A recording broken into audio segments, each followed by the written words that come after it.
All right, so there's a lot of news right now happening with Britney Spears and a lot of legal drama playing out at the moment, especially with this new New York Times documentary that just came out. I'm being joined right now by Britney Spears. She's a reporter for Rolling Stone magazine. Britney, thanks for being with us. You know, right now, explain to our viewers what is going on with Britney Spears, and then we can get into the legality of the issue too. Yeah, for sure.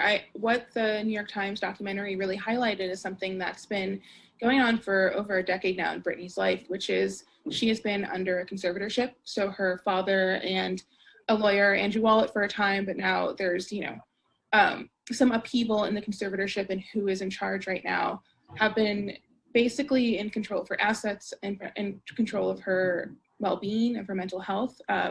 This happened after a very public series of episodes that brought into a lot of question about how mentally healthy she was, about being able to have custody of her children.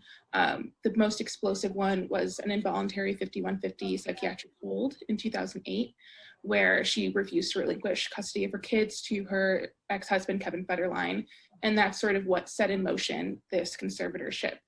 So it's been around in her life since 2008. Obviously, she has also been an active pop star. She's released numerous albums. She has done music videos, award show appearances. She has a very lucrative perfume company. She had a Vegas residency that went on for many years, one of the biggest residencies in Las Vegas. And she's been doing television spots, things like that. So she's really been active under sort of the guise that she cannot maintain her own assets or maintain her own well-being. Yeah, and I've been reading that she was placed under this conservatorship legally when she was 26. She's now 39. For those of us who aren't following the story or who aren't lawyers, a conservatorship essentially means what? I was reading that even just the most simple day-to-day life decisions that she makes are controlled. So who controls that? So the most basic way to define a conservatorship, because there are a lot of different ways that it can exist in a person's life, but it's really someone who's vulnerable to undue influence, which was the concern with Britney at the time. So a conservatorship usually goes to much older people who may not be mentally sound anymore, maybe suffering from dementia or Alzheimer's and can no longer be in control of their own assets. It's super rare for someone as young as Britney Spears to be put under a conservatorship and also be considered, again, a high-functioning conservatee, which was the phrasing used in framing Britney Spears in the documentary, which is, again, very, very rare for someone who has been actively working to do that.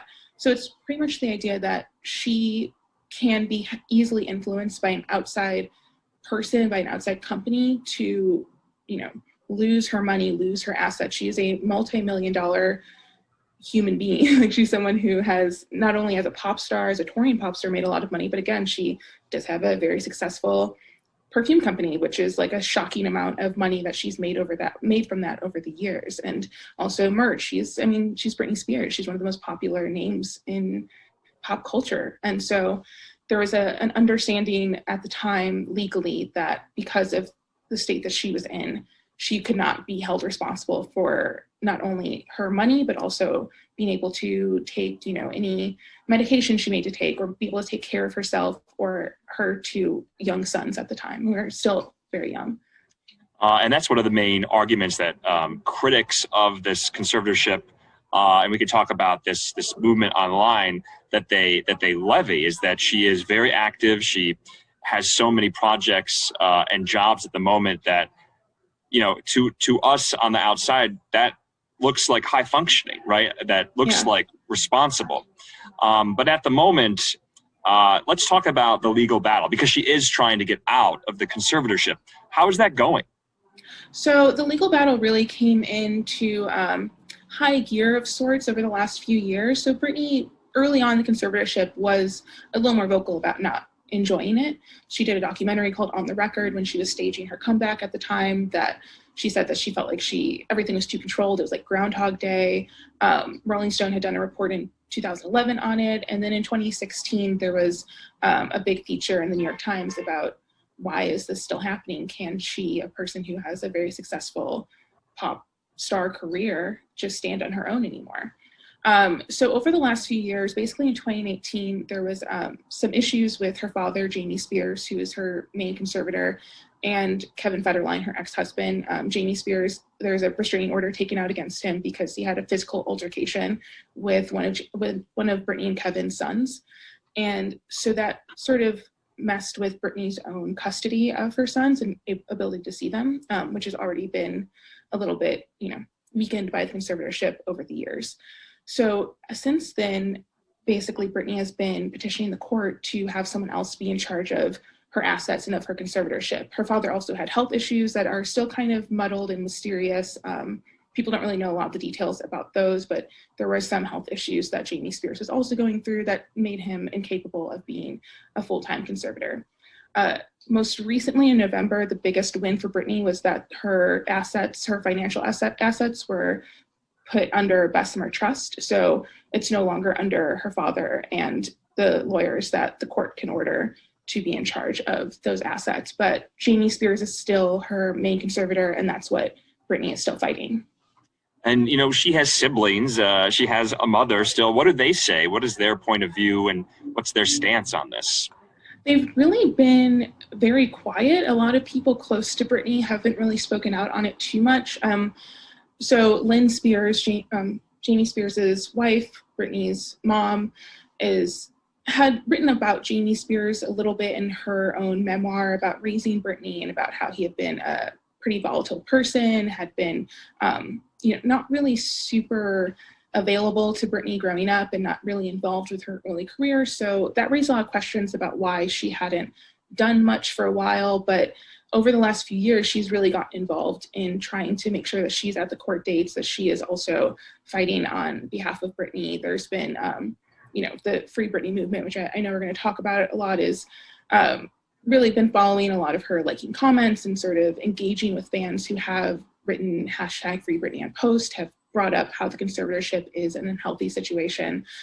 So she has seemed to interact a little bit with the movement, but I'm sure there's a lot of legally binding things that kind of restrict the way the family can talk about it, because even Britney hasn't spoken out about it at all.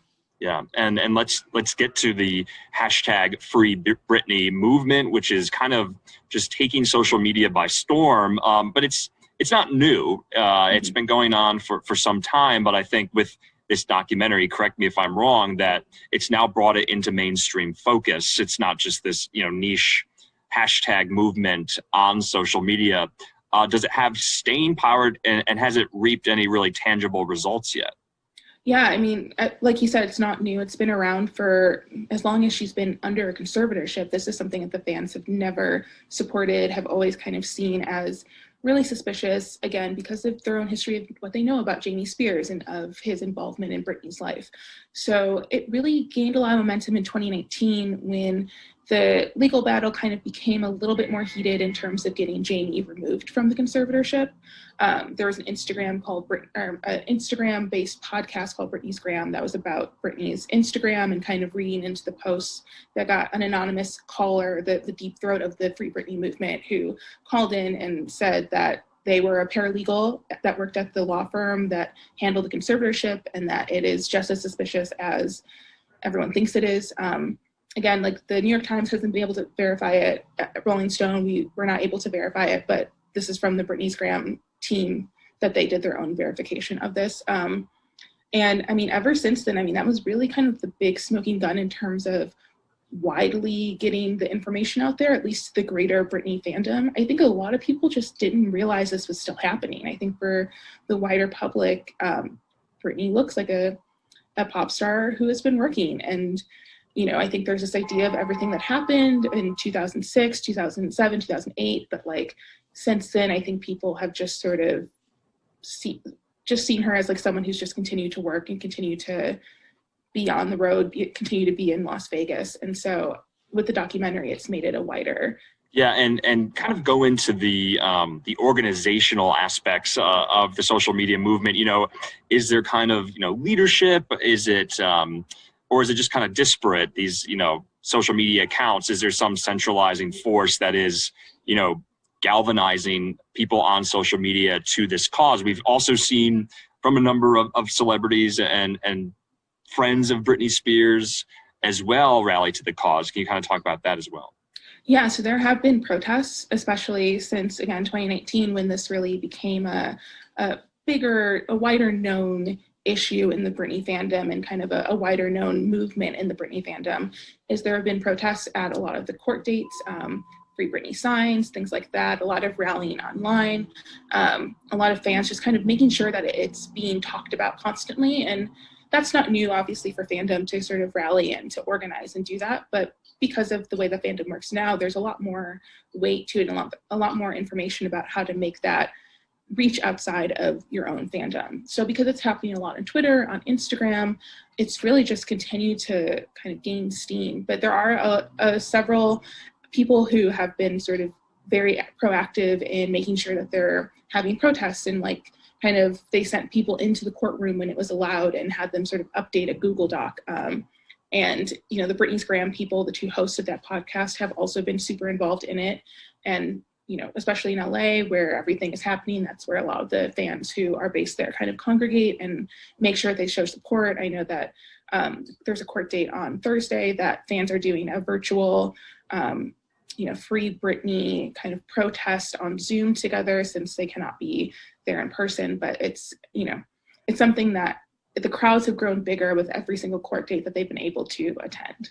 I see. Yeah. I just wanted to take a moment here just to say that here at NewsNOW from Fox, we have reached out to Britney's attorney. I believe his name is Samuel Ingham.